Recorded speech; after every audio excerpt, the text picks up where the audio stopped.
Shalom, shalom, vamos lá, graça e paz.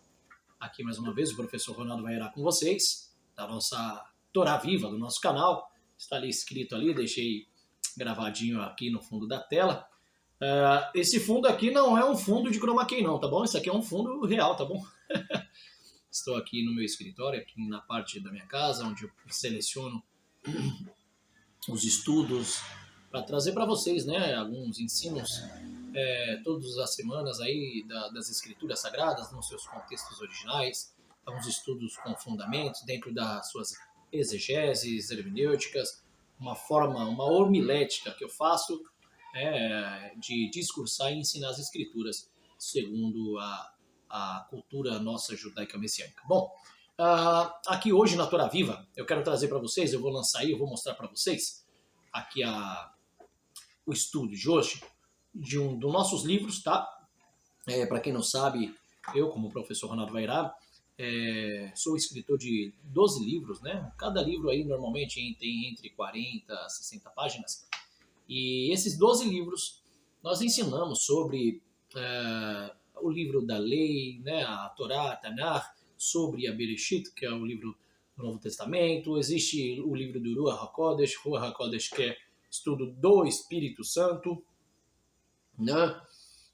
Na verdade, Ruach HaKodesh sabemos que é Espírito do Santo, né? Não Espírito Santo.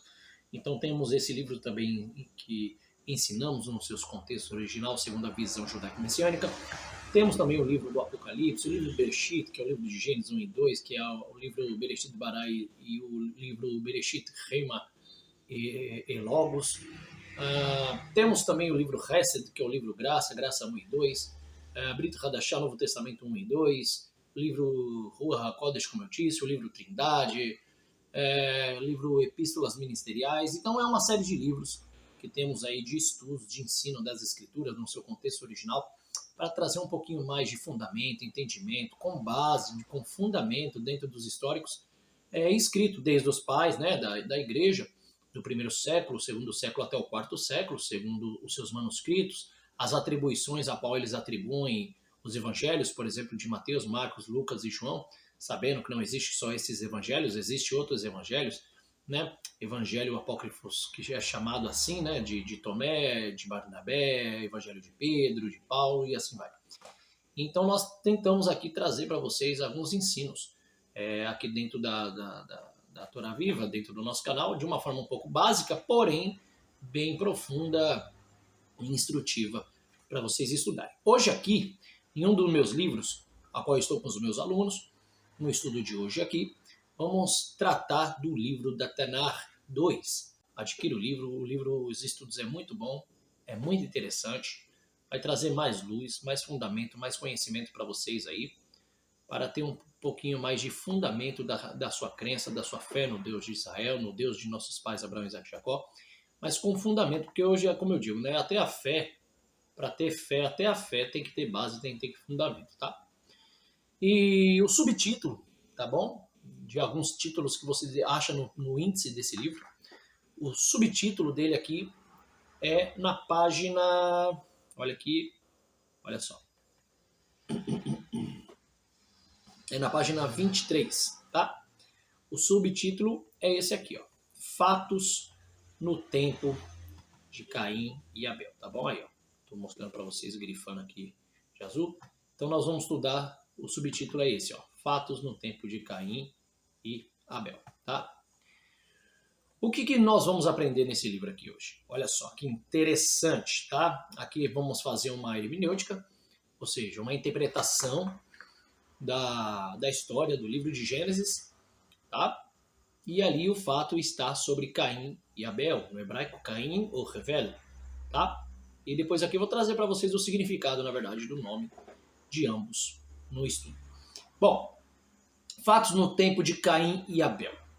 Será que tem alguns fatos, alguns estudos que nós não sabemos? Ou somente aquilo que já está escrito nas Escrituras?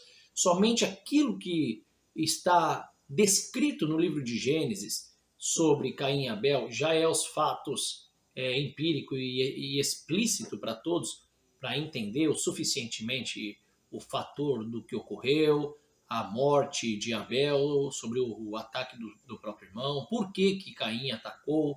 Normalmente as escrituras não, nesta parte, o escritor de Gênesis não procura detalhar qual foi a morte, sabendo que nós temos aqui a materialidade, né, a escrita.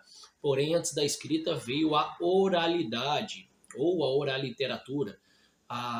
O estudo oral, tá? A lei oral, ela é antes da lei escrita, tá? Por isso que existe hoje muitos comentários e tratados da Mishnah, que é o livro de ensino, né, dos morés, dos rabinos, né, dos grandes rabinos de várias épocas, a qual, começando um deles, os mais conhecidos, como Gamaliel, né, Hillel. Gamaliel era até mesmo professor de Paulo, antes de Yeshua. Temos escritos também de Filo, né, Filo de Alexandria, do ano 10 antes de Cristo, até o ano 50 depois de Cristo, na data de sua morte. Então, temos esses pais e filósofos que comentam, ensinam, até mesmo no Tratado do Talmud, né, que é um livro judaico, onde estão os comentários, né, sobre as Mishnahs, os ensinos e as mensagens de interpretação desses pais, desses rabinos, na época das escritas. Então, eles trazem alguns ensinos, e dentro dos seus ensinos eles trazem também algumas revelações da mensagem em relação, como por exemplo essa que estamos tratando hoje, que é Caim e Abel. Tá? Então olha só, lendo aqui comigo, ó, quero que vocês leiam essa página todinha aqui comigo, ó, vamos ler ela todinha. Nesse estudo aqui, trataremos de um ensino midrástico, tá? Estudo sistemático, tá bom? Por isso que eu coloco aqui ensino midrástico, que a palavra midrástico aqui vem de midrash, uma correlação, uma junção de estudos que faz associação em várias escritas e livros para se entender e interpretar um texto do qual está sendo lido. Isso aí é uma midrash, tá? Então, nesse estudo trataremos de um ensino midrástico, estudo sistemático sobre Caim e Abel, tá? Um dos fatos no tempo de Caim e Abel mostra como Hashem, ou Deus, nós chamamos Hashem, que Hashem quer dizer o nome, tá? Que assim o Eterno se trata manifestado a Moshe. Quando ele aparece, ele diz Yehie Arashir Yehie, hebraico, assim serei o que tu queres que eu me torne, ou eu sou o que eu sou. Tem algumas interpretações dentro dessa palavra, dessa frase, tá? Então, aqui quando eu falo Hashem, eu falo Deus, tá? Então, um dos fatos no tempo de Caim e Abel mostra como Hashem, Deus, escolhe particularmente dentre os dois irmãos apenas um. E para chegarmos nesse ponto histórico, vamos começar com Adão. Então, para entendermos por que particularmente Deus, dentre os dois irmãos, Deus vai escolher Revel ou Abel, então particularmente precisamos adentrar um pouquinho mais nesse entendimento. Por que o Eterno escolheu Abel, na verdade, em questão do lugar de Caim? A questão foi o quê? O porquê, tá? Então vamos fazer uma leitura aqui um pouquinho mais aprofundada do básico que já temos, mas vamos aprofundar aqui e eu tenho certeza que você vai se surpreender com o ensino aqui hoje. Olha só. Vamos começar de Adão, no período adâmico, tá? Ou seja, significa relativo a Adão, tá? Vemos a origem primitiva dos seres humanos, onde Deus os forma, como está assim em Bereshit, Gênesis. Ahat, nós chamamos de Ahat Esrim Veshevat, ou seja, Gênesis capítulo 1, versículo 27. E lhes dá o poder de multiplicação, bem como o governo de toda a criação.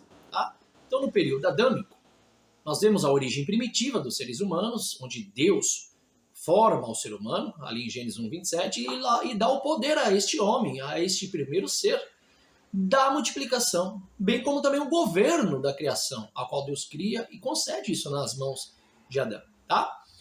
E em Gênesis 21, lemos onde inicia-se o propósito divino de Adonai. Olha só que interessante aqui. Mais para cima, eu pulei muito. Então, em Gênesis 21, lemos onde inicia-se o propósito divino de Adonai, que é formar, gerar, crescer e multiplicar a sua criação. para que pudesse ter um povo, um reino, uma criação com quem pudesse compartilhar toda a sua glória, poder e majestade.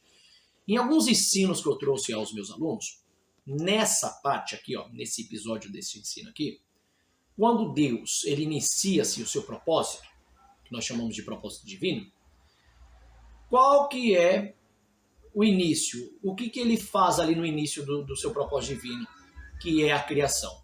É criar, como ele criou, formar, né, todas as coisas, gerar, aonde ele faz o homem ter um ciclo de geração, os animais, uma cadeia, né, de ramificação, né? É o poder da geração, de gerar. Crescer, que é o crescimento, né? O desenvolvimento físico, intelectual e espiritual, e multiplicar a sua criação, a qual era, sempre foi e é o propósito do eterno, tá? Na vida do ser humano, em primeira instância, primeiramente, e na vida e também nas vidas dos seres vivos, como os animais, as vegetações, etc. Tá? E tudo isso por quê? Para que isso pudesse ter aqui, para que Deus tivesse um povo, um reino, uma criação, com quem pudesse compartilhar toda a sua glória, poder e majestade. Né? Tanto que eu deixo frisado aqui, olha, um rei não é rei se não houver um reino. Tá? Isso é um fato. E Deus cria a própria terra para ser o seu reino. Então, o Eterno, com todo este poder, toda essa manifestação, o Deus Criador que apareceu a Abraão, Isaac e Jacó. Na verdade, a forma que ele apareceu não foi tão patente quanto apareceu no tempo de Moisés, onde isso está bem claro lá em Deuteronômio, capítulo 4, capítulo 5, quando Deus diz, olha, eu me manifestei a vocês assim como eu não me manifestei a seus pais.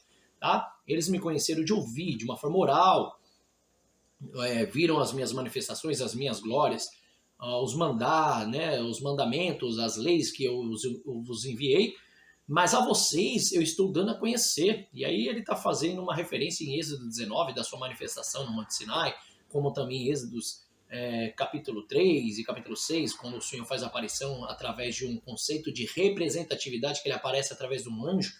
O anjo aparece ali na sarça ardente, fala com Moshe no Monte Sinai. Então, alguns até dizem, mas professor, peraí, alguns falam que foi Deus que apareceu e falou com Moisés, agora é anjo, foi Deus ou foi anjo?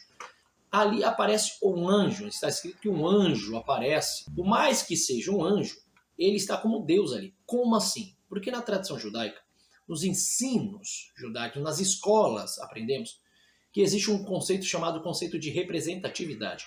É quando alguém vem em nome de alguém, então ele mesmo sendo só um representante vindo, diante de quem eles estão, é como se fosse o próprio que o enviou. Como, por exemplo, sabemos que tem um anjo que apareceu ali a Moisés, vindo na presença de Deus, representando a Deus. Então é como se fosse o próprio Deus ali. Tem até a história que existe grandes debates que o próprio Yeshua, Jesus, ele diz, né? Eu e o Pai somos um. E ele traz a sua representação, né? Como sendo o próprio Deus. Então, posso ver Yeshua ali como Deus? Sim. Posso ver ele como Deus? Sim. Receber toda a glória, toda a honra e adoração? Sim. Porque ele foi enviado de alguém. Porém, aqui na terra, para nós, pela grandeza da sua presença, majestade e essência de onde ele veio, que é da própria essência do Pai, por mais que ele foi gerado, ele é a pessoa do Pai para nós. Tá? Então, é como se fosse o próprio Pai, o Criador, falando conosco. Então, no conceito de representatividade, Yeshua, Jesus, ele veio representar Deus 100%. Então, ele, nesse conceito de representatividade, Yeshua se aparece para nós de uma forma perfeita, sublime, como se fosse o próprio Deus. Então, ele é visto como Deus. Tá? Então, esse é o conceito, chamado conceito de representatividade.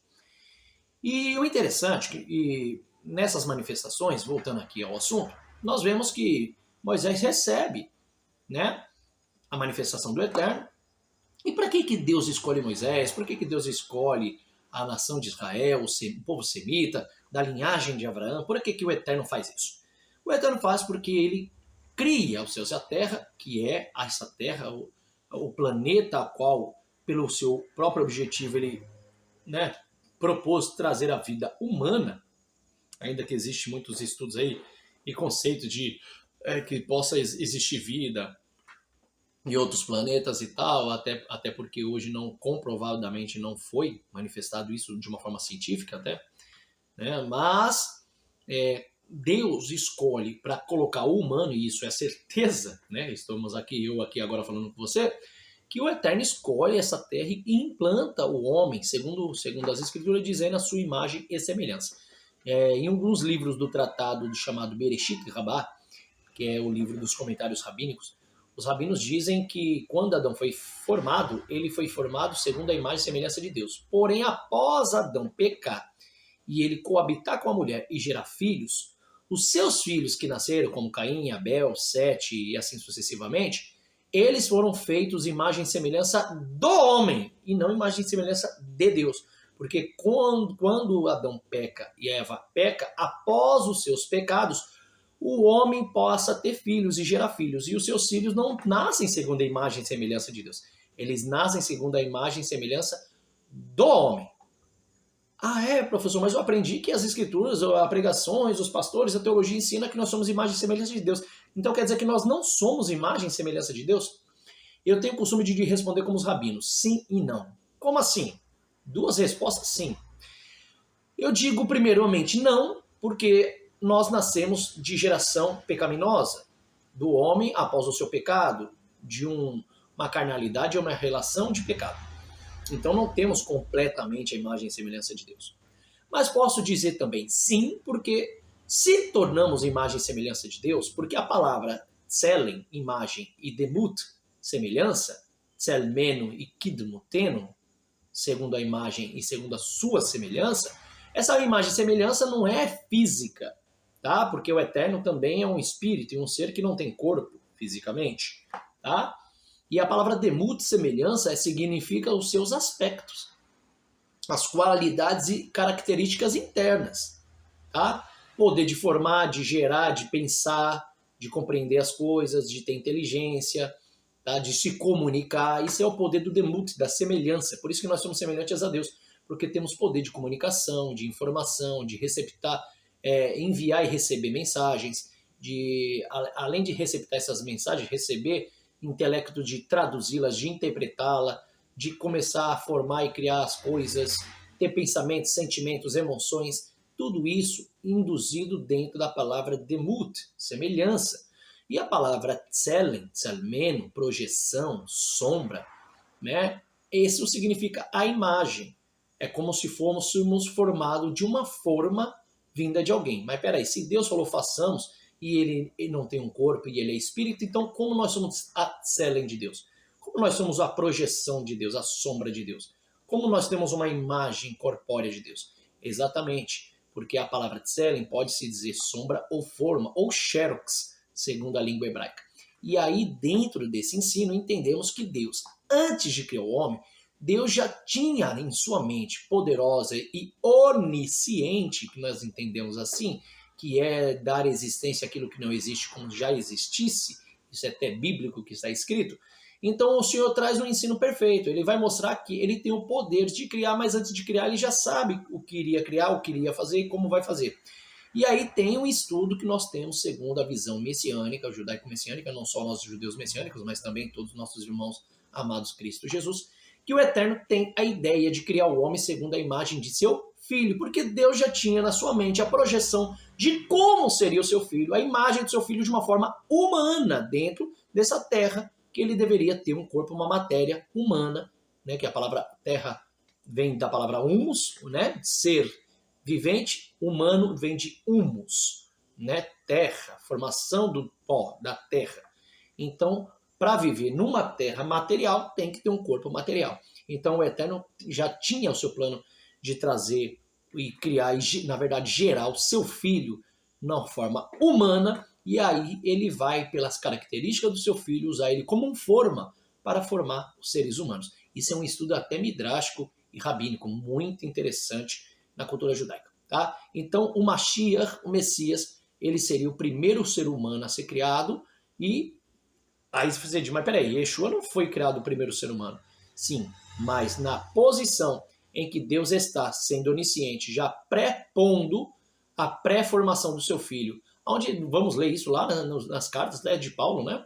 Que ele diz que todas as coisas foram criadas por ele, né? Por ele e por meio dele, que eu vou até te mostrar aqui em Colossenses, capítulo 1, versículo 16 e 18, você vê o próprio Deus, né, inspirando Paulo a escrever esta carta, e Paulo, ele diz, olha, ele quem? Yeshua, o Mashiach, é antes de todas as coisas, e por meio dele tudo subsiste. Ele é a cabeça do corpo, que é a igreja, e o princípio, e o primogênito dentre os mortos. Tá? No Evangelho de João também diz, no capítulo 1, todas as coisas foram feitas por ele, e sem ele nada do que foi feito se fez. Isso no versículo 3. E no versículo 4, nele estava a vida, e a vida era a luz dos homens.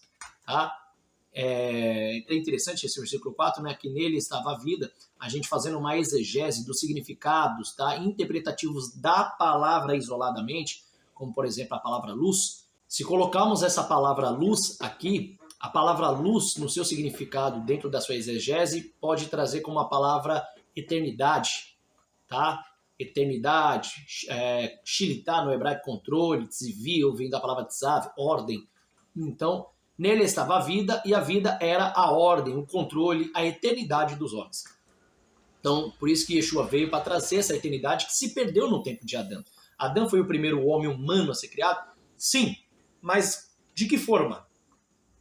Não é de que forma não, estou perguntando de que forma mesmo. Da onde ele foi formado? Qual era o pensamento de Deus? Deus se baseou no que para criar o homem? No poder da sua mente para trazer a criação, mas baseado em alguém. Em quem? Em Yeshua, que é o primeiro de todos os seres, o primogênito de tudo. Então, segundo os estudos rabínicos, nós temos o pensamento de que Yeshua, ele é a base, ele era a forma. Por isso que fala que ele estava com o Pai, porque ele foi a base e a forma. Estar com o Pai, ele está ali na mente do Pai para ser criado e formado, gerado nessa terra. Então ele era a forma, tá? Ele era a forma da criação humana. Então Deus, ele cria a terra, os céus, a terra, o homem. E qual era o objetivo? Por quê? Porque ele queria e quer implantar e manter o seu reino nesta terra. Então, se a intenção de Deus era criar os céus e a terra para implantar aqui, fica um pouco até contraditória essa questão dos apocalipses, né, de achar um estudo que Deus destruirá o planeta, acabará com o mundo, a qual não há uma lógica. Se Deus criou e já existe bilhões de anos, né? Bilhões de anos existe o nosso planeta com o seu sistema dentro do universo. Se ele existe, Deus o criou para estabelecer o ser humano nessa terra e implantar o seu reino aqui, qual seria o objetivo de Deus destruir totalmente a terra? Não. A visão apocalíptica é mais a questão de destruição do homem, do seu pecado e do pecador. Mas os céus e a terra permanecem. Permanecerá por quê? Porque é o reino de Deus implantado na terra. Deus quer implantar o seu reino aqui na terra. E por ele ser um Deus e um rei tão poderoso, o que adiantaria ele ter todo esse poder e não ter um reino? Né? Não ter um súdito. Por isso que aqui eu digo, ó, aqui no meu livro, ó, olha, deixa eu ver se eu mostro aqui para vocês. Então em Gênesis 1:28 lemos, onde inicia-se o propósito divino de Adonai, que é formar, gerar, crescer e multiplicar sua criação para que pudesse ter um povo, um reino, uma criação com quem pudesse compartilhar toda a sua glória, poder e majestade. Então um rei não é rei se não houver um reino. Tá? Então ele tem que ter um reino. O rei não adianta ter só coroa e não ter um reino, não ter um súdito. Então o Eterno escolhe essa terra para implantar o seu reino e os súditos aqui, né? E mostrar a sua glória. E por isso que Deus cria a própria terra para ser o seu reino, tá bom? Olha aqui na página 24, olha só. Por isso, por causa desse fato, no livro da Mishnah, um rabino chamado Akiva, ele cria o termo Avinu Malukenu, traduzido nosso pai, nosso rei. A mesma frase que alguns sábios dizem ter sido a primeira frase de Adão, quando abriu seus olhos e pela primeira vez viu a glória de Deus, chamando Adonai, o Senhor, de Pai, por ser seu Criador, e Rei, por ser o dono e Senhor de todas as coisas, na qual ele desfrutaria com obediência seguisse as regras de Deus. Tá? Porque o Senhor, aí nós lemos baseado no que os sábios também se basearam, Isaías 33:22. Porque o Senhor é nosso juiz, O Senhor é o nosso legislador, o Senhor é o nosso rei, e ele nos salvará. Então, Deus é tido pela boca do próprio Isaías 33, 22, que ele é o nosso rei, o Senhor é o nosso rei, tá? Ele é o nosso rei, Adonai Malukeno, ou Malukeno, tá? E ele nos salvará, tá? Ele nos salvará. Ru Yoshiereno, né? Ru Yoshireno, ou Yoshireneru, tá? Ele nos salvará. Então o Senhor é o nosso rei, o nosso juiz e o nosso legislador. Então aqui, essa frase, os sábios extraem de Isaías 33, do versículo 22, trazendo uma alusão de qual foi as palavras de Adão após ser formado e contemplar a glória de Deus sobre ele, chamando Avinu Malukeno, nosso pai, nosso rei, tá? Agora, olha que interessante. Mas o Senhor, olha aqui, ó, Salmos 9, versículo 7 e 10. Mas o Senhor está assentado perpetuamente. Ele já preparou o seu tribunal para julgar. Ele mesmo julgará o mundo com justiça. O mesmo que criou é o mesmo juiz também que julgará. Julgará os povos com retidão. O que é retidão? Eu trouxe isso até numa ministração, numa palestra, numa pregação que eu fiz. Retidão é a mesma coisa que você pegar uma madeira reta, uma linha, e esticá-la bem extensamente. Você estica ela e deixa ela bem reta. Aquilo ali você forma um retão. Só que se não fala retão, o certo é retidão, tá? Isso significa retidão. Uma linha esticada reta, ou uma madeira que você põe como uma régua reta. Então ali se chama isso aqui, ó, retidão. Isso aqui é uma retidão. Então diz que o Eterno julgará os povos com retidão, de uma forma reta, sem desviar para a direita e para a esquerda. Então essa palavra retidão aqui, o significado secundário dela, a primeira quer dizer reto, ser reto. Tá, mas Deus vai julgar o homem de uma forma reta. Como assim? Aí vem o significado secundário da palavra. O significado secundário de retidão quer dizer regras, a sua lei.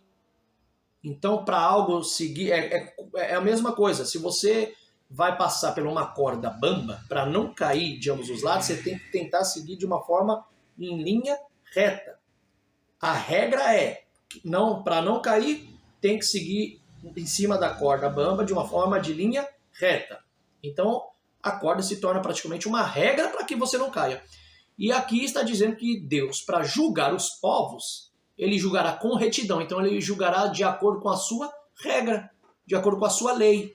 A sua lei e a sua regra é aquela retidão para poder fazer um parâmetro de se o homem cairá para a direita ou para a esquerda, né? Então, isso quer dizer o significado dessa palavra. É uma exegese aqui, basicamente, da palavra retidão. Então, Salmos 9, 7 a 10 diz, ele mesmo julgará o mundo, e para julgar você tem que julgar de acordo com o fórum, e o fórum tem que ter regras, de acordo com as leis do juiz, e Deus sendo o juiz, ele mesmo julgará o mundo com justiça, então ele é o próprio juiz, e a justiça está baseada no quê? Na sua lei, tá? Então ele julgará os povos com retidão, de acordo com a sua lei. O Senhor também será também, né, o Senhor, ele será também um alto refúgio para o oprimido, um alto refúgio em tempo de angústia. E em ti confiarão os que conhecem teu nome, porque tu, Senhor, nunca desamparaste os que te buscam, tá? Isso aqui é uma passagem que eu estou deixando, basicamente, do estudo dos sábios rabinos que usaram elas para parafrasear o significado das palavras que saiu pela primeira vez da boca de Adão quando contempla Deus. Tanto o Isaías 33, 22, quanto o Salmos 9, do versículo 7 e 10, versos 7 e 10. Mas também temos aqui outros salmos que comprova que o Senhor, ele é rei, né? Realmente foi tido como rei. Por quê? Pai, porque ele é o Criador, e rei, porque é o que rege e controla todas as coisas. O Senhor é rei eterno. De sua terra serão desarraigados os gentios. Salmos 10, 16. Olha que interessante. Então, se o Eterno é rei, então esse realmente é o reino dele, esta terra que ele criou, para implantar o seu reino nessa terra. Salmo 47, 8. Deus reina sobre as nações, Deus se assenta sobre o trono da sua santidade. Salmos 47, 8. E Salmo 146, 10. O Senhor reinará eternamente. O teu Deus, ó Sião, de geração em geração. Louvai ao Senhor. Então aqui são as provas de que ele é o rei e que alguns sábios dizem que foi a primeira frase que saiu da boca de de Adão, né? Avin Maluken, nosso pai, nosso rei. Tá? Pai por ser o criador e rei por ser o controlador, né? O Deus poderoso que controla e comanda, né? Todas as coisas. E olha que coisa maravilhosa, né? Eu tô até voltando aqui de novo a página, não era nem para voltar, tá? E essa é a tradução, né? Por ele ser o pai, por ser o criador, e rei por ser o dono e senhor de todas as coisas. Então ele é o dono dessa terra, ele é o criador e o dono, e o que comanda, o que legisla é Deus. Por isso que diante de Israel, o Senhor sempre teve o seu sonho, não, né? Que quem sonha é homem. Que Deus sempre teve o seu desejo em seu coração de manter o homem como o centro da sua vontade, que é a sua imagem, semelhança. E ele pode se tornar imagem e semelhança? Pode, a partir da hora que ele reconhece os seus pecados, se arrepende, anda de acordo com as leis de Deus. Nós cremos nisso, obedecendo a palavra do Senhor através do nosso Yeshua HaMashiach, que foi o homem de exemplo.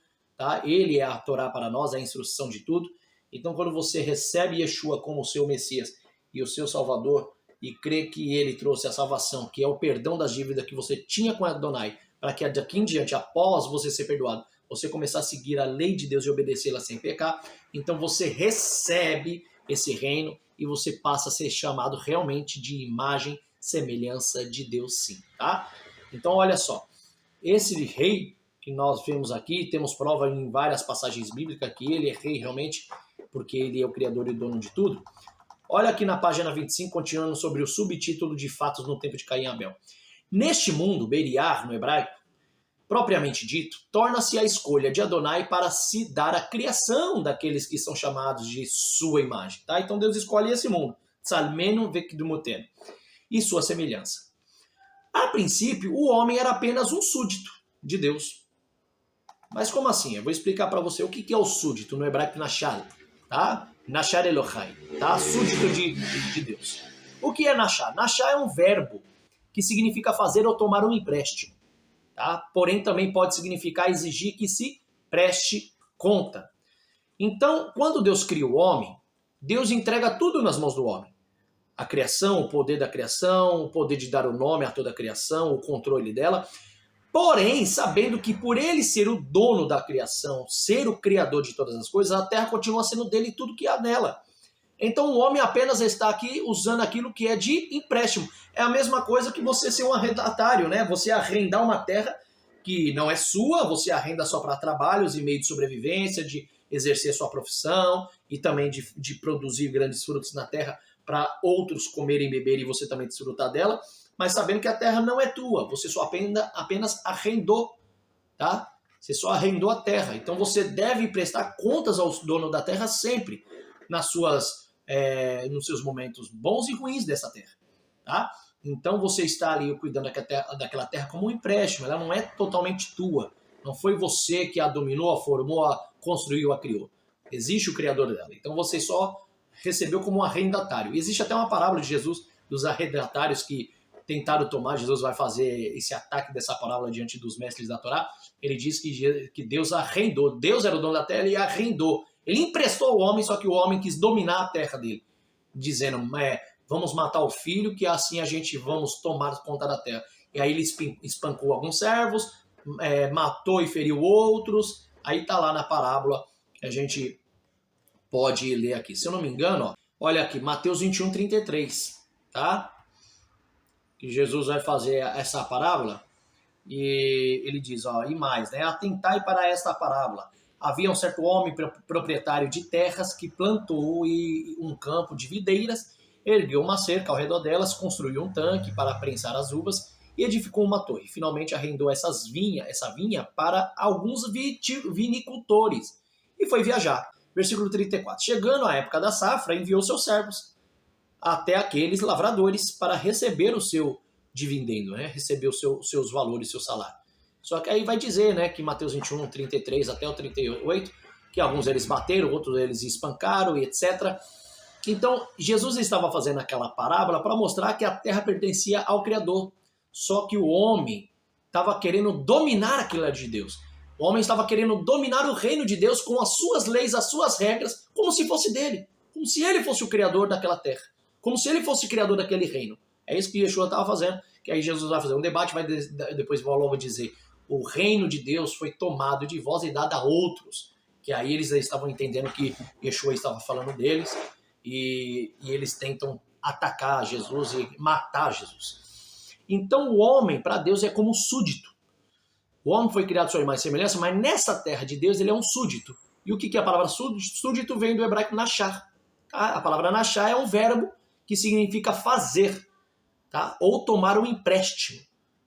Tá? Porém, também pode significar exigir que se preste. Se preste o quê? Preste conta daquilo que você tomou com responsabilidade. Esse é o nachar. Ou seja, quando um superior ou um legislador dá uma ordem como regra para que o outro, que esse outro pode ser alguém, como no hebraico tzatan, tzatan quer dizer um obediente, ou um kafuf, um submisso, um subordinado a esse superior, esse tzaltan, esse kafuf, tá? Esse obediente, essa pessoa submissa, que é o nachá, que é o súdito, ele deve se prestar contas de algo ou de algum juramento a esse superior. Como no caso, por exemplo, a gente tem como base lá 1 Reis, tá? Do capítulo 8, versículo 31, e 2 Crônica 6, 22. Se alguém pecar contra um irmão, membro da comunidade, e fizer um juramento, e tendo vindo jurar diante do teu altar, se ele fez o juramento é porque ele está fazendo um juramento a um superior diante dele. Esse juramento é a Deus, né? Que é o superior. E vindo jurar diante do teu altar nesta casa, ouve dos céus, atua e julga teus servos, condenando o culpado, de maneira que recaia sobre a sua cabeça justiça de que ele é merecedor. Então, olha que coisa interessante aqui. Esse servo é o nachá, tá? Esse servo é o súdito. É aquele que presta conta, que deve se prestar conta a Adonai, tá? Então, quando ele faz qualquer arrendamento ou qualquer juramento a Deus, ele tem que prestar conta do arrendamento da terra que ele pegou de Deus, ou do reino de Deus, aquilo que ele recebeu da mão do Senhor, como também os juramentos que ele fizer diante de Deus, tá? Então ele tem que prestar conta, tá? De tudo isso aí. Esse é o servo, o nachá diante de Deus. Então, a princípio, a página 26 nossa aqui do meu livro, olha só. A princípio, Adão era alguém como súdito, um submisso, subordinado à vontade de Deus, até que caiu no hatá, no pecado. Então, olha só, tá? Eu vou até mostrar aqui mais para cima, só para você dar uma olhadinha. Então, veja, olha só, presta atenção. Nesse mundo, Beriar, criação de Deus, propriamente dito, torna-se a escolha de Deus para se dar a criação daqueles que são chamados de sua imagem, Salmen, Vetkidbunteno, segundo a sua semelhança. A princípio, o homem, ele no começo era apenas o súdito de Deus. Por que súdito? Porque Deus não tinha sacerdote, não havia pecado ainda, então quando Deus escolhe Adão ali era um súdito. Alguém que cuidaria de toda a terra de Deus, alguém que desfrutaria da boa terra que Deus criou e formou e entregou nas suas mãos, e ele só teria a questão de obedecer a Deus segundo as regras simples, dando nome aos animais, às vegetações, às plantas, cuidando, cultivando a terra, começando lá no Gan Eden, cuidando de tudo que era de Deus, mas prestando conta a Deus segundo a sua obediência. Então, a princípio, o homem era um nachá, um súdito.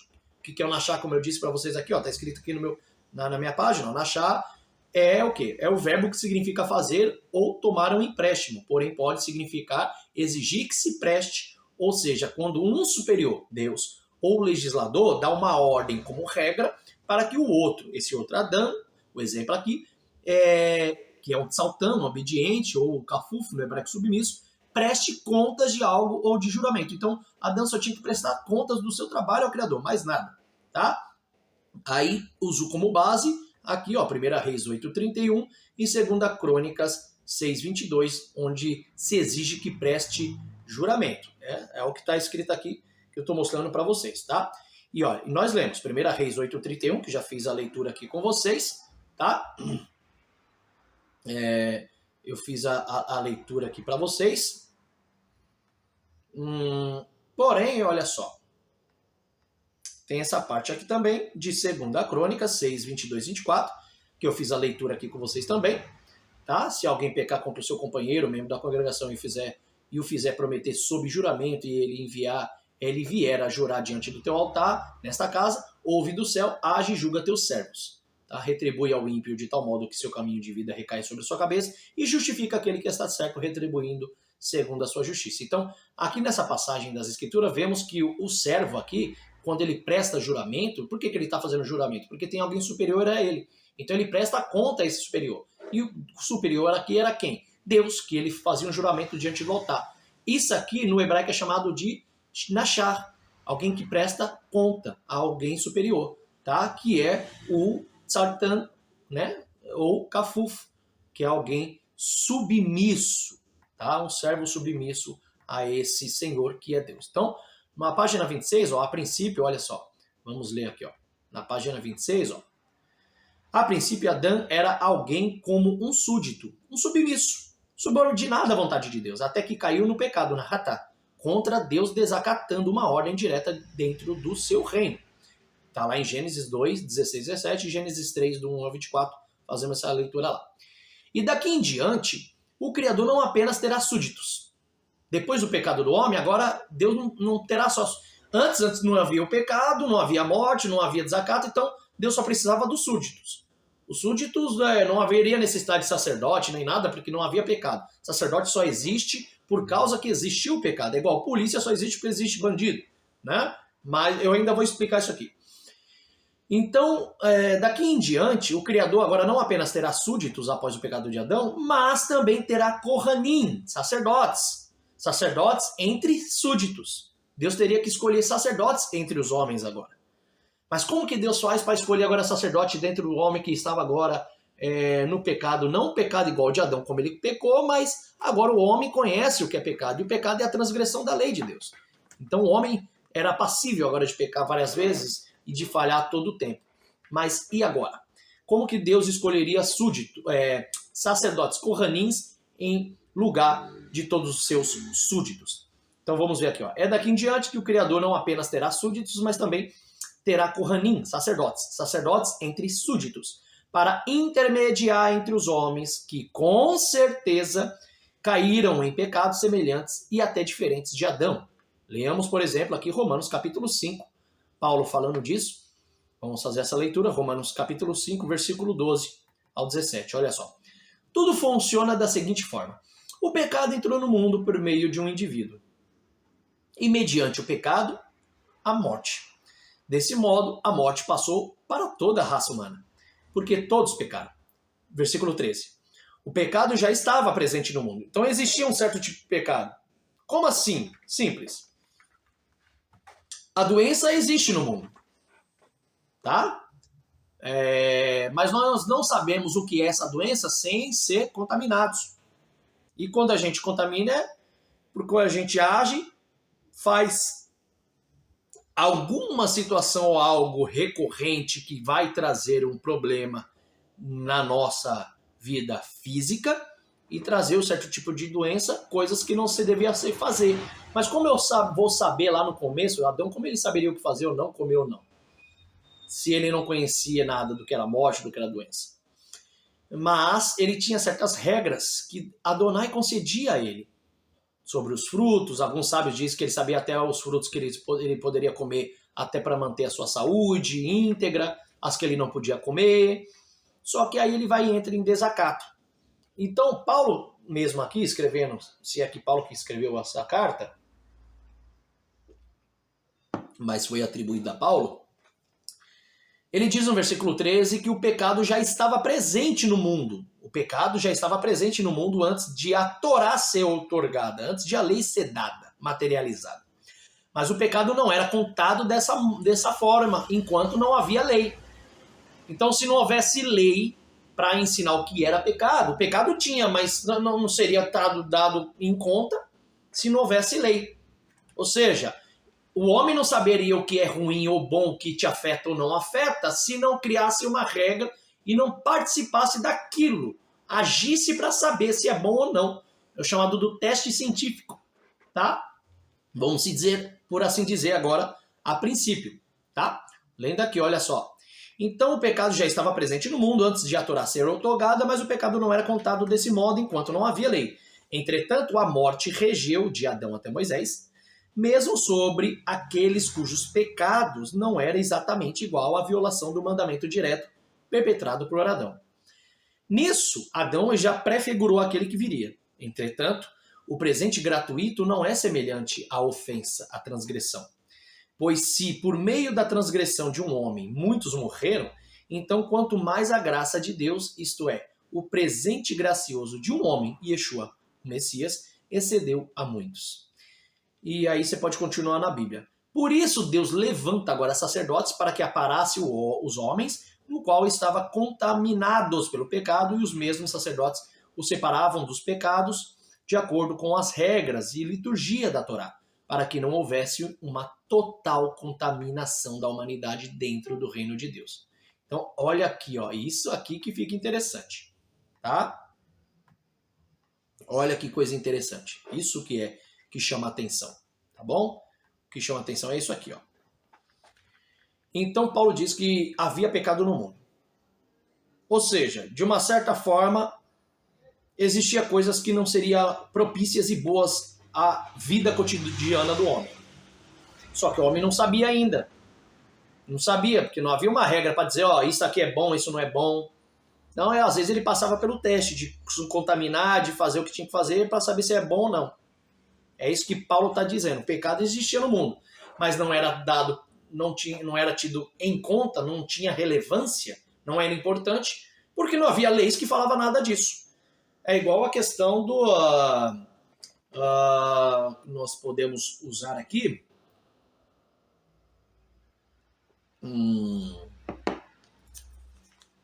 vamos se dizer, por exemplo, de uma terra. Por exemplo, aqui, vamos se dizer de uma terra, um interior, lugarzinho, uma estrada de interior. Você está viajando ali na estrada, a estrada não tem placa, não tem radar, não tem semáforo. E ali você pode, com o seu carro, que em outras avenidas não pode, andar tanto a 60 quanto a 120, a 150, a 170 km por hora. E alguém vai dizer, mas está muito rápido. Mas está rápido no seu pensamento, porque está ali no carro, está rápido realmente. Mas dentro dali da estrada não tem nenhuma regra que não diga que eu posso andar 170 por hora ou 120. Tá? Então, assim, qual que seria ali o pecado que já existia, mas por não haver as regras, como as placas avisando, ou o semáforo e tal, qual que é a questão de que havia regra, mas não era levado em conta? Eu sei que a velocidade é muito alta, ela pode comprometer minha vida se eu sofrer um acidente. Tá? Então é um pecado. Só que ele não é levado em conta, não tem importância, porque não existe uma regra material ali com uma placa escrito dizendo não ande a mais de 120. Tá? Então Paulo está dizendo isso no versículo 13, basicamente para você entender. O pecado já estava presente no mundo antes da lei ser dada. Mas o pecado não era contado desse modo, ou seja, não tinha importância desse modo, porque não havia lei. Tá? Mas já existia o pecado. Quando Deus cria os céus e a terra, com certeza o mundo material mostraria aquilo que seria bom e que não seria já bom ao homem. Entretanto, a morte ela regeu de Adão até Moisés. Por que a morte regeu? A morte teve força. Matou muita gente, porque tinha gente que comia o que não podia, mas se tivesse uma lei que dissesse não come isso, ele não comeria, mas não tinha lei, então ele comia e acabava morrendo. Então é isso, tá? Ó, não se contamine com isso. Aí a pessoa ia lá e se contaminava com algum tipo de que trazia alguma doença a ele, né? Trazia algum problema sério e tirava a sua vida. Então vamos se dizer que não havia... Vamos colocar essa palavra aqui, ó, para ficar até mais fácil de você entender. Entretanto, a morte, aqui no lugar da morte eu vou colocar a ciência. Entretanto, a ciência regeu de Adão até Moisés, mesmo sobre aqueles cujos pecados não eram exatamente iguais à violação do mandamento direto perpetrado por Adão. Então, o que é ciência? É o entendimento daquilo que é bom ou ruim, que é certo ou errado, porque não havia regras que ensinavam. Tudo ainda era novo, né? Desde Adão até Moisés. Não temos a tecnologia, os avanços e os conhecimentos hoje avançados até em meio de regras e leis que temos hoje. Então, a morte ela regeu de Adão até Moisés de uma forma muito forte. Até que, aí quer dizer, mesmo sobre aqueles cujos pecados não eram exatamente iguais à violação do mandamento direto perpetrado por Adão. Nisso, Adão já prefigurou aquele que viria. Então, por que ela regeu só até Moisés? Porque quando chega em Moisés, Deus se materializa o homem. Deus aparece a Moisés lá no Monte Sinai, entrega as suas leis, entrega os seus mandamentos e a sua Torá através dos anjos, né, que ele estava ao redor, tá? Entrega a ele e mostra para ele quais eram as regras e as leis que os hebreus, o povo de Israel, deveria viver ali após a entrada da terra de Canaã, para que eles tivessem longa vida. E essa longa vida é o quê? Era evitarem pecar e falhar de uma forma tanto espiritual quanto principalmente física, para não morrerem. Então as regras de Deus ali, muitas regras são boas, que é usada até hoje, até mesmo na faculdade de Direito e tantas outras, até na ciência e tudo, são estudos baseados em algumas regras, até mesmo de Deus, que já estava escrito. Então, essas regras de Deus são tão maravilhosas, essas leis que ele deu, não só os 10 mandamentos, que é a Seret HaDevrot, que no hebraico é chamada as 10 palavras, como também as próprias 600 outras 13 leis, que é dada umas a homem, outras a mulheres, outras a sacerdotes, tá? Então, são regras que o homem vivendo por ela, ele viveria por ela, e era bem claro, Levíticos, capítulo 18, Deus diz isso. Se ouvir as minhas leis e obedecer, você viverá por elas. Por que viverá? Você terá vida longa, porque ela te fará evitar cair em pecado. Qual é o pecado? De você agir, cometer algo que não se deva, para trazer morte à sua vida. Então a morte regeu muito desde Adão até Moisés. Mas após Deus se materializar e manifestar, materializando as suas leis ao homem, ali perfeitamente passa a fazer com que o homem desfrute de uma vida mais longa, perfeita e agradável, tanto a ele quanto a Deus nessa terra, que é o seu reino, tá? Então vamos lá, vamos acelerar aqui rapidinho. Por isso Deus ele levanta agora sacerdotes. Por quê? Porque quando o homem peca, Deus falou, agora eles não serão mais só súditos. Eu tenho que separar alguns homens agora que terão mais acesso a mim do que outros para poder ajudá-los. E esses homens vão intermediar entre a minha presença, a minha Shekhinah, e aos outros homens. Eles serão os intermediários. Eles trarão os ensinos meus a eles e eles mesmos obedecerão, para que eles tenham vida longa e tragam longa vida aos homens também, e agradáveis aos olhos do Senhor. Até o tempo em que Deus possa trazer aquilo que nós esperamos, que é a eternidade de volta ao homem, a ressurreição e a vida eterna, tá? Por isso Deus levanta sacerdotes para que eles amparassem os homens na qual estavam contaminados agora pelo pecado, que traria muita morte, salário do pecado, a morte. E os mesmos sacerdotes os separavam dos pecados de acordo com as regras e as liturgias da Torá, das instruções de Deus, para que não houvesse uma total contaminação da humanidade dentro do reino. Porque se Deus agora não levantasse sacerdotes e não colocasse regras e ensinos através desses sacerdotes, por isso que Deus aparece a Moisés e tudo mais, e dali em diante ele vai levantar a tribo de Levi como o primeiro reino sacerdotal seu na terra e tal, se ele não fizesse isso, a contaminação por causa do pecado e da falha humana seria tão grande que o homem ia falhar muito em quesitos de relação, em quesito de comida ou bebida, de alimentação e tudo mais, que isso ia matar o homem facilmente e o homem acabaria sendo destruído, né? O homem deixaria de existir nessa terra rápido, facilmente. E a intenção de Deus não é isso. Deus criou o homem para isso, para que o homem viva e viva muito tempo, cresça, multiplique, deixe a sua linhagem, a sua semente, para que quando ele retornar, alguns creem em reencarnação, eu creio em ressurreição, isso aí é estudo para outro tempo. Então, através dessa ressurreição, através desse retorno a essa terra, nós habitarmos esta terra junto com Deus e fazemos a promessa de Deus se cumprir em nossa vida, que é a eternidade, a herança e a vida eterna em nossas terras, tanto Israel como nas suas terras, que Deus prometeu a Abraão, Isaac e Jacó, como todas as nações, cada um também em sua terra, desfrutando e sendo abençoado, tá? Então vamos lá, ó. Aqui para eu dar uma encerrada também rápida, Tá pulando muito rápido aqui também, já passou mais do que deveria. Então olha aqui, ó. Página 27 do livro. Veja esse fato das separações sacerdotais da parte de Deus nos manuscritos datado de 1400 a.C. Olha só, hein? Vamos ver esse fato aqui das separações sacerdotais da parte de Deus nos manuscritos, datado de 1400 a.C., tá? Então eu vou ver aqui qual eram os reinos de sacerdote. Você lê lá na Escritura que Deus tinha dado a Israel, desde Abraão, que todo homem que nascesse, todo primogênito que nascesse seria consagrado ao Senhor, e todo macho do sexo masculino, né, todo homem que nascesse, assim como a mulher também, seria consagrados ao Senhor, e se fosse primogênito, seja homem ou mulher que nascesse da família, seria consagrado ao Senhor, e os homens ele separaria como o seu sacerdócio, né, o reino de Mamelech Kohanim, que seria a nação de Israel, a nação inteira. Não era uma tribo específica. No começo era a nação inteira. Todos os homens de cada tribo seriam os primeiros separados, consagrados ao Senhor, e eles seriam como sacerdotes ao Senhor.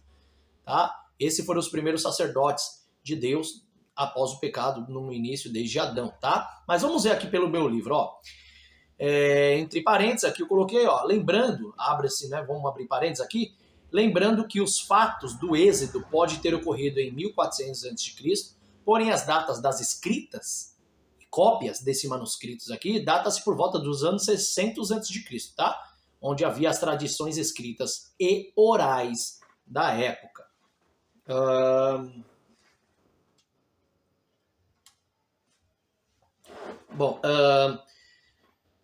Chamado Shemot Êxodo 32, 26 ao 35 diz: pôs-se em pé Moisés na porta do arraial e disse: quem é do Senhor, venha a mim. Então se ajuntaram a ele todos os filhos de Levi.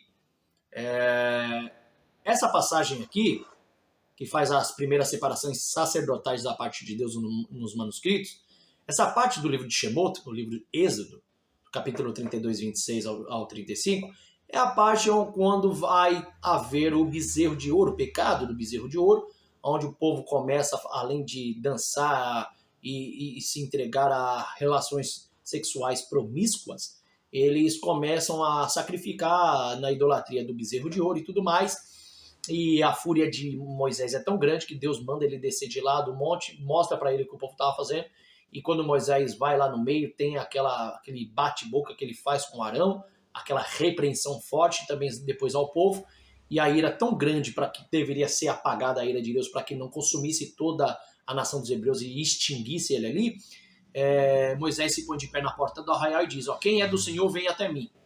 Quem não é, vai ficar do outro lado aí da montanha. E a Bíblia fala que por outro lado atravessa todos os filhos de Levi, e na hora que ele atravessa, o próprio Moisés é inspirado poderosamente pelo Espírito de Adonai, ele diz: aqueles que têm a sua espada, desembanhem a sua espada, porque hoje cada um estará contra o seu pai, contra a sua mãe, tal. E ali os levitas não pensam duas vezes, vai lá para cima mesmo da guerra, seja pai, seja mãe, quem for, que estava na idolatria, e acaba matando eles, né? E esse zelo que a tribo de Levi mostra a Moisés e a Deus pela sua palavra, faz com que Deus escolhe agora a tribo de Levi como uma tribo sacerdotal, tá? Olha lá, ó. Êxodos, agora Shemot, né? Capítulo 40, versículo 12 ao 15, ó. Farás também chegar a Arão e seus filhos à porta da tenda da congregação e os lavarás com água. Shemot 35, 19. Os vestidos do ministério para ministrar no santuário, os vestidos santos de Arão, o sacerdote, e os vestidos de seus filhos para administrarem o sacerdócio. Tá? Eles agora seriam os sacerdotes consagrados a Deus no lugar de todo o homem que saísse da barriga da mãe, que era o primogênito. Agora não seria todos os homens da tribo, não. Só a tribo de Levi foi digna e escolhida por Deus, pelo seu zelo pela lei de Deus, naquele momento de Êxodo 32, de serem consagrados e separados como a raça da tribo de Levi, né? Como sacerdotes diante de Deus. Deuteronômios, Devarim, né? Deuteronômios, capítulo 10, 8, também diz, ó, no mesmo tempo o Senhor separou a tribo de Levi para levar a arca do concerto do Senhor, para estar diante do Senhor, para servir o Senhor e para abençoar em seu nome o povo até o dia de hoje. Tá? 1 Samuel, Shemuel Aleph, 2:28. Eu o escolhi dentre todas as tribos de Israel para sacerdote, tá? E eu o escolhi dentre todas as tribos de Israel para sacerdote, para oferecer sobre o meu altar, para acender o incenso e para trazer o éfode perante mim. E dei à casa de teu pai todas as ofertas queimadas dos filhos de Israel. Para quem? Tribo de Levi, tá bom? Aonde Samuel também fazia parte. 1 Pedro, Kefa Aleph, 2:5-9. Vós também, como pedras vivas, vos edificai em casa espiritual e sacerdócio santo, para oferecer sacrifícios espirituais agradáveis a Deus por Jesus. Aqui já está falando do povo de Israel junto com a igreja, que é os gentios, em Jesus, que se torna sacerdócio santo também. Tá? Mas isso aqui eu vou trazer depois uma explicação. Mas, a princípio, os primeiros sacerdotes foram a tribo de Levi, e mais tarde, hoje, o Senhor levanta o ministério de sacerdote.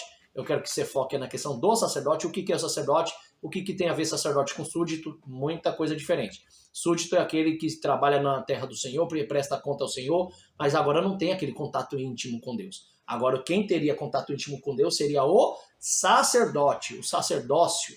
Esse que faz parte do sacerdócio, esse teria um contato íntimo e profundo com Adonai, e era ele que transmitia a palavra de Deus e transmitia a palavra do homem até Deus. O homem não ia poder ir até direto ao Pai, então ele ia até o Criador e entregava a mensagem do homem, porque ele era o intermediário, o sacerdote escolhido por Deus. Então, hoje, segundo os estudos que eu passo para você, tem uma diferença do que é ser súdito e do que é ser sacerdote. Dentro das comunidades, das nossas amadas Gahal, igreja, sinagogas, não importa, aqueles que buscam servir ao Eterno, servir ao Deus de Israel, através do seu filho Yeshua, esses têm que saber quando ele é um súdito, quando ele é um sacerdote. Aqueles que têm preparo, aqueles que têm a força de vontade, aqueles que foram escolhidos por Deus para ser sacerdote, e aqueles que foram apenas escolhidos para ser os súditos. Tá? Quer dizer, ou seja, aquele que trabalha no reino, mas não tem um contato direto como tem um sacerdote escolhido por Deus. Tá? Olha só, nós estamos lendo isso aqui só para entender o estudo em relação a Caim e Abel, tá?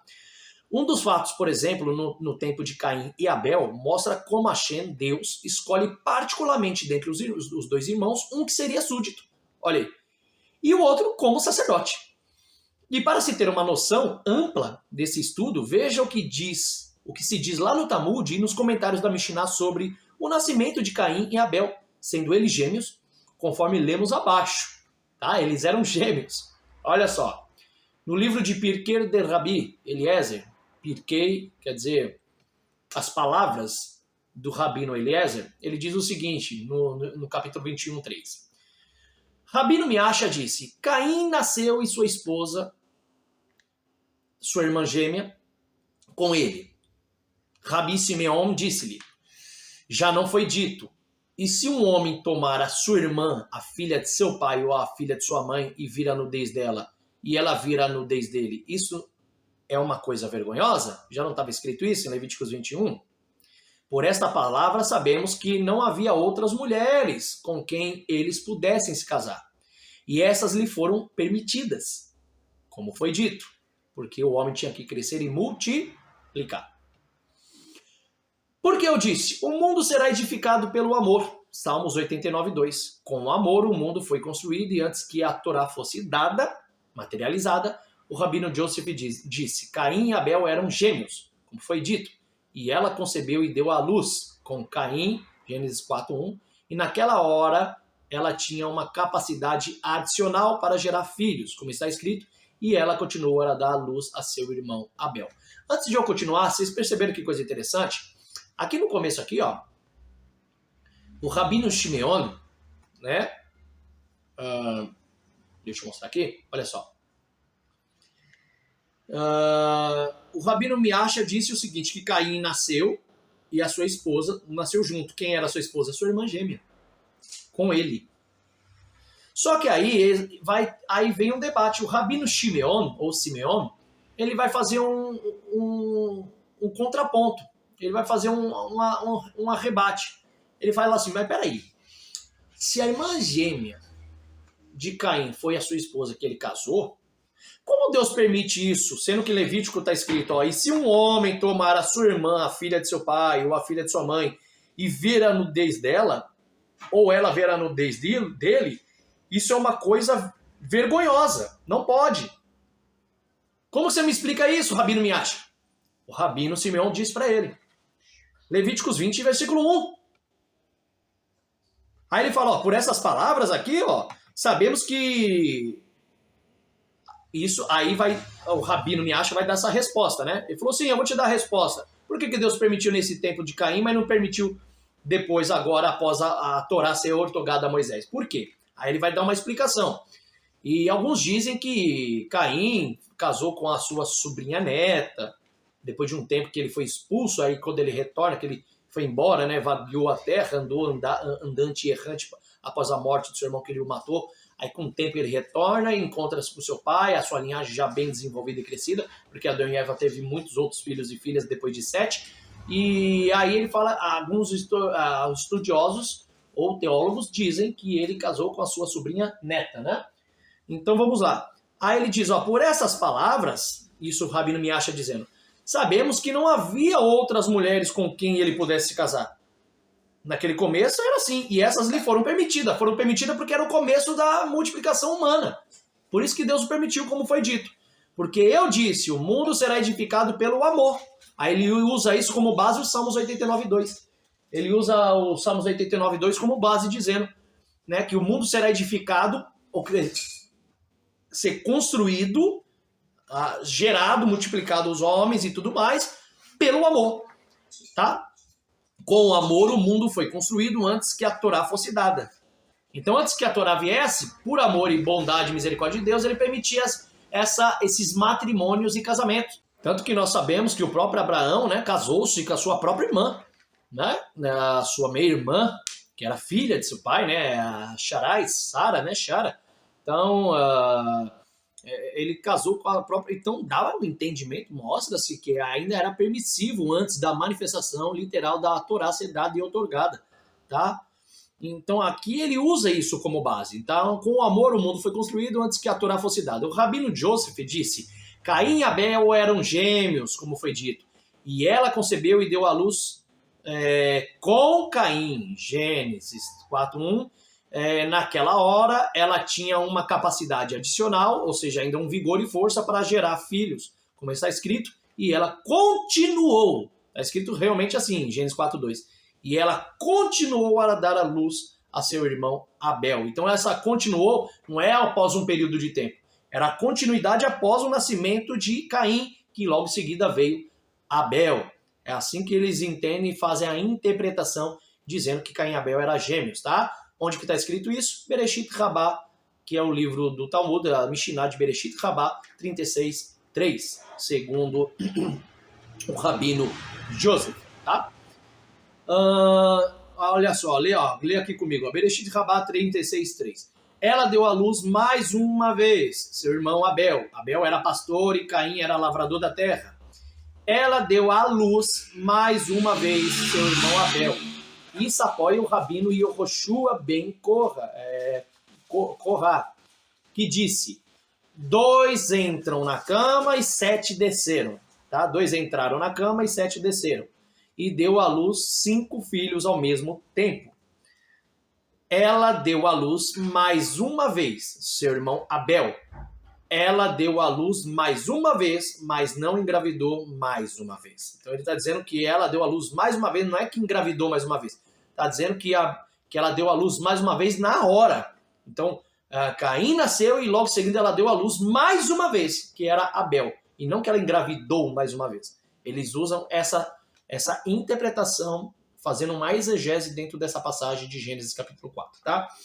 Essa parte que o Rabino Yehoshua ben Korah disse que 2 entraram na cama e 7 desceram, que quer dizer Caim e Abel, né?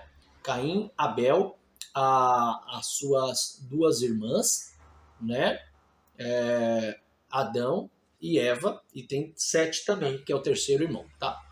Então fala que são 7, né? Aqui ele fala que 7 desceram, ou seja, 2 entraram na cama, Caim e Abel, e 7 desceram, ou seja, nasceram.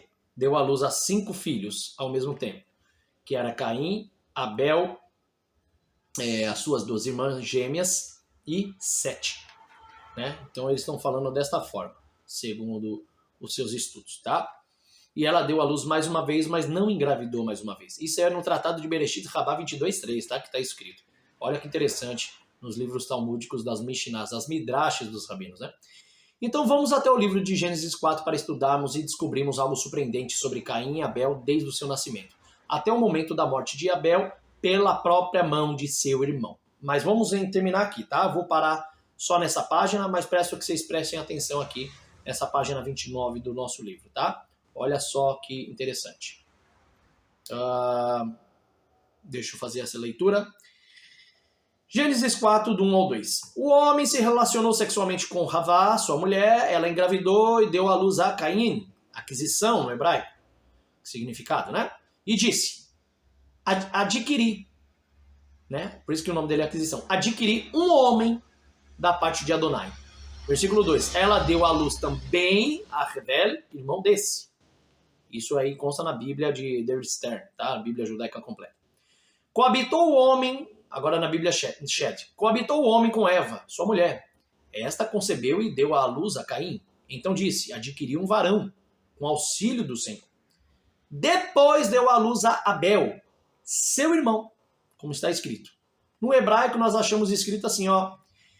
Verhaadan Yadar. Verhaadan, Yadão, Yadá conheceu et Havá a Eva. E Shetor, sua mulher, Vatahar, e ela, né, concebeu, Vatelet, e teve, ou literalmente, deu à luz. Et Caim, a Caim. Vatomer Caniti, e disse, Canit, alcancei, consegui, Ish et Adonai, e consegui um homem, varão, do et, aqui tem o tetagrama e o de do Senhor. Então, Adão e a Eva, sua mulher, tiveram a relação e ela concebeu e deu à luz, tá, a Caim e disse, alcancei um varão do Senhor. Vatosef, ou seja, e continuou, na continuidade, leladet, né? Laledet é dar a luz. Vatosef laled et achiv, e ela continuou a dar a luz. Et achiv, o seu irmão, et Ravel, Abel, tá? Então ela continuou a dar à luz ao seu irmão Abel. Então aquela continuou é uma continuidade na hora e não um período após que ela engravidou de novo. Tá? Então por isso que entende-se que Caim e Abel eram gêmeos. Tá bom? Vamos lá. Olha só que interessante. Lemos em 3 Bíblias diferentes a passagem de Gênesis 4. Onde fala-se do nascimento de Caim e Abel e das palavras proferidas de Eva ao ver seus filhos nascer. Mas observe, nessa passagem que há algo que dentro da teologia cristã não trará à luz, não traz à luz algo revelador que foi talvez o início da contenda entre Caim e Abel. Isso aqui é incrível, mas eu vou deixar para depois, mas vou ler só essa parte, tá? Lemos em 3 Bíblias diferentes a passagem de Gênesis 4, onde fala-se do nascimento de Caim e Abel e das palavras proferidas de Eva ao ver os seus filhos, como ela falou ali, você viu? Mas observe nessa passagem aqui que há algo que dentro da teologia cristã não traz à luz a algo revelador, que foi talvez o início da contenda entre Caim e Abel, tá? Lendo dentro da Torá, observamos que após Adão conhecer Yadar, conhecer Eva, ela concebe, ela engravida e dá à luz ao menino, e lhe dá o nome de Caim, cujo significado é aquisição. Pois ela confirma ter adquirido um homem de Deus, porém o que chama a atenção não é somente o nome de Caim e de ela ter dado a luz ao menino, mas também a forma que ela diz, como que ela fala, como ela ficou tão feliz pelo nascimento de Caim, da mesma forma que você não ouve a frase na questão do nascimento de Abel. mas também a forma que ela diz de quem concebeu e de como ela trata Caim em relação a Abel. Teve um tratamento diferente aqui se você ver a leitura, tá? Normalmente, principalmente nessa época, era natural a mulher engravidar e dizer que seu esposo lhe deu um filho. Tá? Normalmente nessa época a frase era normal. Quando ela diz, adquiri um varão do meu esposo, adquiri um varão do homem tal, que é o seu marido. Tá? Então normalmente, principalmente nessa época aqui, era natural a mulher engravidar e dizer que seu esposo lhe deu um filho. Onde havia certos interesses, né? Tanto os emocionais quanto econômicos por parte da mulher naquela época. Você vê, por exemplo, na história de Eucana, Ana e Penina, na história de Jacó, né, Raquel e Leia, né? Tinha ali uns interesses delas duas ali em debate de tanto emocional pelo o amor de Isaac, de Jacó, que é Jacó, tanto também por questões de interesses econômicos, né, de herdeiros, né? Então nessa época era normal ele falar adquiri do meu esposo. Era normal você ouvir essa frase da mulher. Por exemplo, aqui, ó, um exemplo disso achamos no próprio livro de Bereshit, né, ó, Gênesis 29, 31 ao 35, onde Leia, por 4 vezes ela engravida e louva a Deus por cada um dos seus filhos, atribuindo essas bênçãos da parte do Senhor, mas ditando cada um filho, né, de cada filho gerado de seu esposo. Ou seja, ela louva a Deus por cada um dos seus filhos, atribui essas bênçãos da parte do Senhor que foi dada para ela, mas ditando que recebeu não de Deus, que recebeu esse filho do seu esposo, que era Jacó, tá? Diferentemente de Eva. Né? Eva aqui, que é a Eva, que é a concepção de Caim, ela não fala que adquiriu de Adão, ela fala adquirir de Deus, tá? Como se fosse gerado do próprio Deus, tá? Veja aqui a palavra de Eva, ó, na Torá. Vatome kanit ish et Adonai. Vatomer kanit ish et Adonai. Então disse, Vatomer, alcancei, adquiri um homem varão de Deus. Tá? Olha aqui, ó. Ela diz, ó. Então disse, alcancei, adquiri um homem varão de Deus. Ela não diz que adquiri um varão de Adão. Eu adquiri de Deus, como se fosse o próprio Deus que tivesse tido a relação e dado para ela, o filho. Tá? Mas por que ela fez essa frase? Sendo que comumente era normal a mulher dizer que recebeu do esposo, adquiriu um filho do marido e não de Deus, assim, dessa forma direta que ela fez. Ou seja, é como se Ravá estivesse dizendo que obteve um filho somente de Deus, sem auxílio do homem. Dadas as circunstâncias, entre aspas, né? Abre uma aspas aqui. Dadas as circunstâncias que na qual creio, pelo fato de a primeira mulher na história e no mundo gerar um filho, que acredito eu era algo novo, ao qual ela nunca viu e nem sabia que poderia acontecer. Eva poderia saber que poderia ter filho? Não. Acho que não tinha isso na mente dela, a não ser pelo seu poder de instrução intuitiva, né? Agir pela, como fala, como nós dizemos, quando você age por uma questão de intuição, né, de ação lógica ali, que já é normal do ser humano, eu penso assim, poxa, como Eva, ela saberia que poderia ter filho, tá? Como que ela poderia saber que poderia ter filho? Então, para ela era algo novo, por isso que talvez ela tinha dito essa frase, adquiriu um varão de Deus, e não falou citando Adão, né? Pode ter sido isso, né?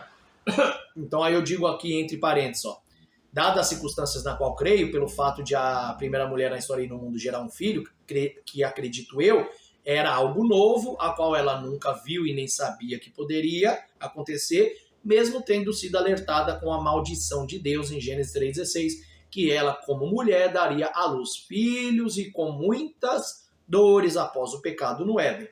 Porém, mesmo assim, era uma novidade a ela, um nascimento de um outro ser semelhante a ela e seu esposo dentro do seu ventre.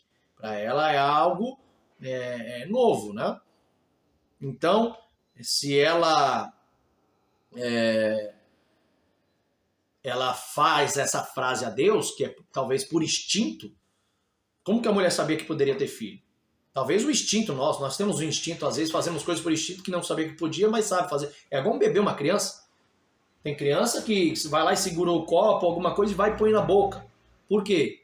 Como que ela sabe que aquilo pode beber ou pode comer? Instinto, né? Que pode estar gravado ali no ser humano. Mas, né? As escrituras já falam que de antemão Deus lança uma maldição nela antes de ela cometer, quando ela comete pecado, antes de ela ter os filhos, Deus lança uma maldição e naquela maldição dá um ensino de que ela teria filhos e filhos com dores. Então talvez por isso ela já saberia que poderia ter filhos, mesmo sendo algo novo. Aí ela utiliza daquela frase que eu acabei de ensinar vocês, tá? Vatomer kanit ishi veishi Adonai. Etz Adonai. Bom, mas preste atenção aqui, ó. Eva não estava dizendo que teve uma relação com Deus para ter seu filho, mas sim que ela acreditava que esse filho foi dado de Deus para expiar em seus pecados. Tá? Se Deus estava dando a chance de ela ter um filho agora, é porque ela estava acreditando que esse filho foi dado por Deus para poder expiar os seus pecados que ela tinha cometido, tanto ela quanto Adão. Tá bom? Dando uma nova chance de entrar, talvez, de volta no Éden. Então, eu acho que é por isso, tá? Aqui, ó, olha que interessante, que a gente usa, é aqui que adentramos também brevemente no Midrash, na Midrash de Adão e Havá, Caim e Abel, para se entender essa frase incomum de Eva, de Havá, e finalizar com a infeliz morte de Abel. Acompanhe esse estudo aqui tirado do Talmud Bereshit, Rabá 22:10. Só que agora eu não vou ler isso aqui com vocês. Eu só quero dizer para vocês o seguinte. Aqui existe um fato que eu acabei de dizer para você, que é um dos fatos de ensino Midrash, de que Eva, ela vai dizer essa frase aqui logo acima que nós acabamos de ler, Vatomekanit ish et Adonai, então disse, alcancei, adquiri um homem da parte de Deus. Por que ela adquiriu? Por que ela falou que adquiriu de Deus?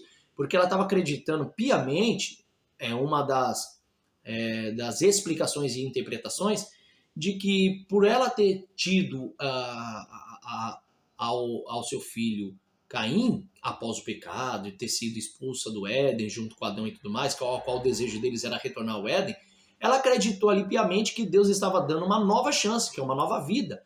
Filhos, porque agora eles receberam a morte, né, no corpo, né, agora eles podiam morrer, e que se esse filho estava vindo, para ela, meu filho está vindo agora.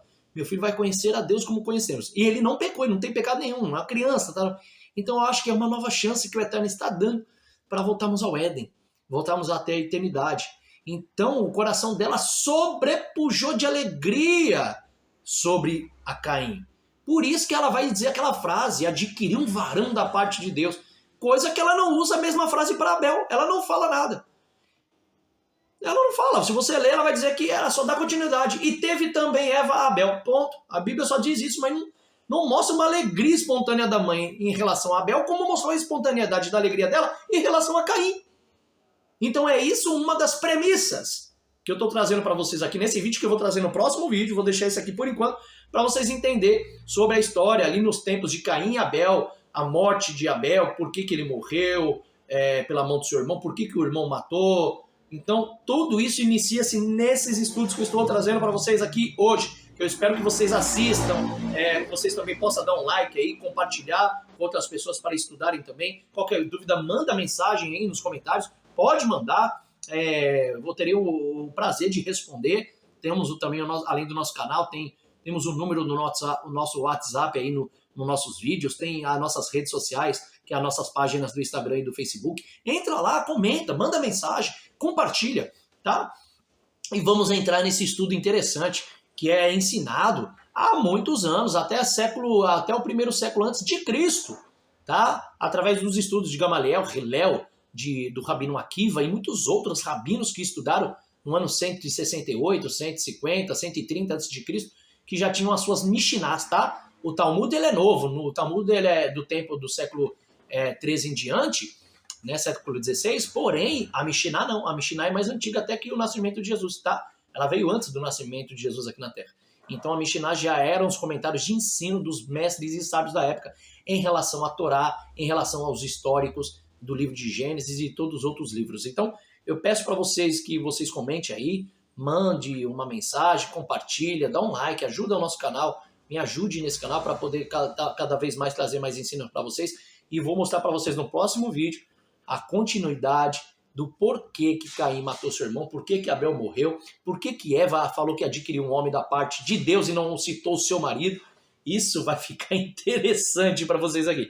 Vai ficar muito interessante, eu tenho certeza disso, tá? Então você vê aí, ó, as escritas vindo aqui do nosso nome, ó, o nosso nome do nosso canal. Aqui em cima, todas as mensagens que foram colocadas, que vocês estão lendo aí, que são as passagens, os ensinos.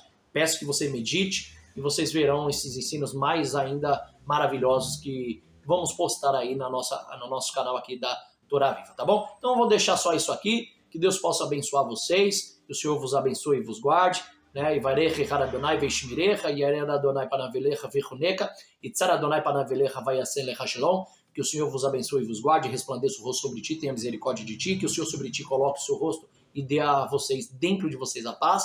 E eu desejo um shalom, shalom, um bom descanso e bons estudos aí. Mais um vídeo nosso da Torá Viva, em nome de Yeshua, tá bom? Shalom, fiquem com Deus. Shalom.